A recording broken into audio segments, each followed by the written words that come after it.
उज्जैन में 11 मई को नेशनल लोक अदालत लगाई जाएगी। सभी जोन कार्यालय में बकाया संपत्ति कर जलकर जमा करने के लिए नेशनल लोक अदालत का आयोजन किया जा रहा है।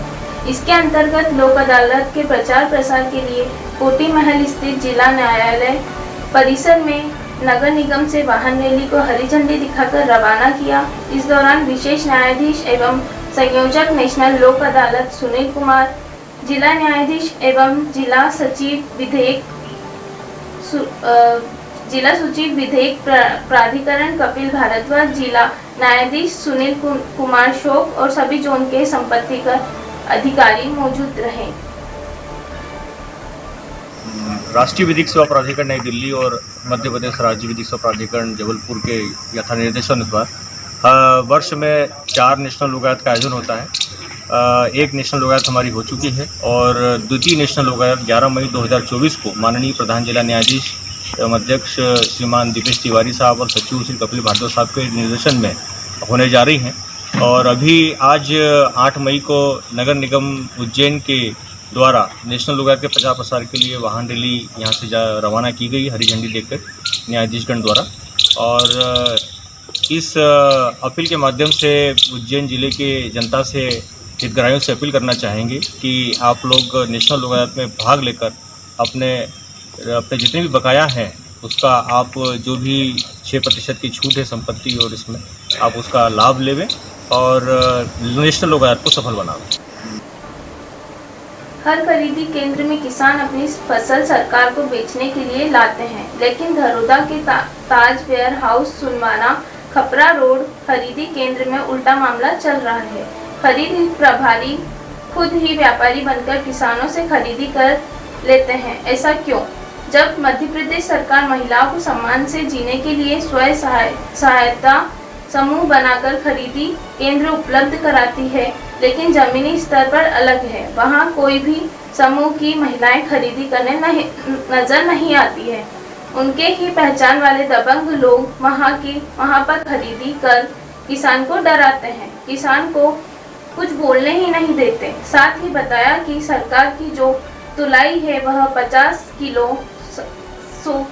600 ग्राम खरीदी सरकार ने तय की है, लेकिन सिवनी जिले के खरीदी केंद्रों में 51 किलो 200 की तुलाई चल रही है। जवाबदार अधिकारी को सब मालूम होने के बाद भी ऐसे लोग पर कोई कार्रवाई नहीं हो रही है। जय माता दी स्वसहायता समूह, इसके अध्यक्ष कौन है? चंद्रमुखी समूह। वो आती है नहीं आती? वो नहीं आती, लेडीज से इसीलिए नहीं आती है ना, उनके नाम से बस लिया गया है। अच्छा जी, जो सामने गेहूं है ये किसकी है? ये शायद किसी भैया का होगा, इसकी जानकारी नहीं है मुझे। आपको जानकारी नहीं है, तुलाई हो रही है ना। अच्छा, आप सरकार से नियुक्त होते हैं जी। क्या क्या चीज़ें आप मापदंड देखते हैं? हमारा पैरामीटर रहता है, फॉरेन मीटर रहता है, एडमिक्सचर रहता है, ठीक है जी। एडमिक्सचर हो गया, डैमेज ग्रेन हो गया जी, टाइटल डैमेज हो गया जी, इनमेच्योर गेहूं हो गया जी, ठीक है, और मॉइस्चर हो गया। मॉइस्चर अभी तक यहाँ कितना आ रहा है? देखो मॉइस्चर तो प्राय ठीक ही आ रहा है। ठीक आ रहा है किसी मतलब अगर ठीक आता है मॉइस्चर तो कितना लेना है किसान से?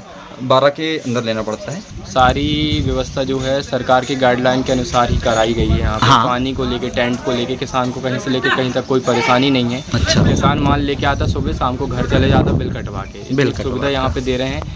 ज़्यादा से ज़्यादा क्वांटिटी में माल एक दिन में हम लोग ले लेते हैं। किसान को बेचने में, गेहूँ बेचने में बहुत आसानी जा रही है। यहाँ पे जो भी किसान आता है वो खुश है हम लोगों से कि भाई यहाँ पे काम अच्छा है, उनका टाइम बचता है, कम टाइम में अच्छे से ज़्यादा मात्रा में वो गेहूँ बेच देते हैं। जय माता दी स्वसहायता समूह, इसके अध्यक्ष कौन है? चंद्रमुखी समूह। वो आती है नहीं आती? वो नहीं आती, लेडीज है। कार्तिक माह में जिस तरह का दान पुण्य करने से फल की प्राप्ति होती है, उससे कई गुना ज्यादा वैशाख माह की अमावस्या के दिन स्नान दान पुण्य की विशेषता बताई गई है। हिंदू धर्म में प्रत्येक हर दिन एक अपना विशेष महत्व होता है। वैशाख की अमावस्या के मौके पर उज्जैन में बड़ी संख्या में पंचकोशी यात्रा को पूरा करके श्रद्धालु क्षिप्रा नदी में आस्था की डुबकी लगाकर दान पुण्य करते हैं। ज्योतिष आचार्य पंडित श्याम गुरु ने बताया कि भगवान नदी में वास करते हैं, इसीलिए श्रद्धालु नदी में नहाने के बाद पूजन पाठ और दान पुण्य करते हैं।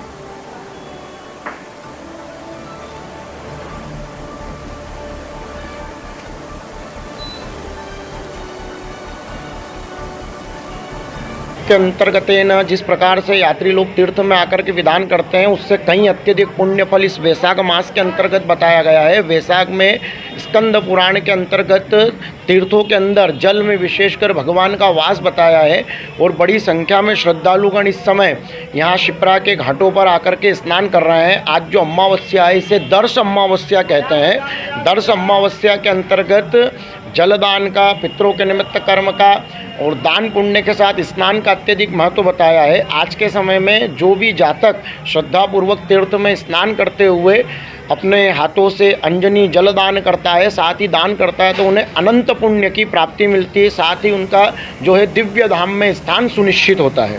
के अंतर्गत न जिस जलती छुपती गर्मी का दौरा शुरू हो गया है। हवा भी गर्म चल रही है, बादलों की आवाजाही भी जारी है। इसके बावजूद तापमान रिकॉर्ड बनाने पर आमाद है। मंगलवार को सीजन में पहली बार दिन का पारा 42.5 डिग्री पर पहुंच गया। शासकीय जीवाजी वेधशाला के अनुसार मंगलवार को न्यूनतम तापमान 25.5 डिग्री दर्ज किया गया। आर्द्रता सुबह 44 और शाम को 20% रही। हवा की रफ्तार सुबह 6 से शाम को 4 बजे प्रति घंटा दर्ज की गई। मौसम विभाग के अनुसार एक चक्रवातीय परिचरण पूर्वांतर मध्य प्रदेश के उप मध्य समुद्र तल से 1.5 किलोमीटर की ऊंचाई पर सक्रिय है।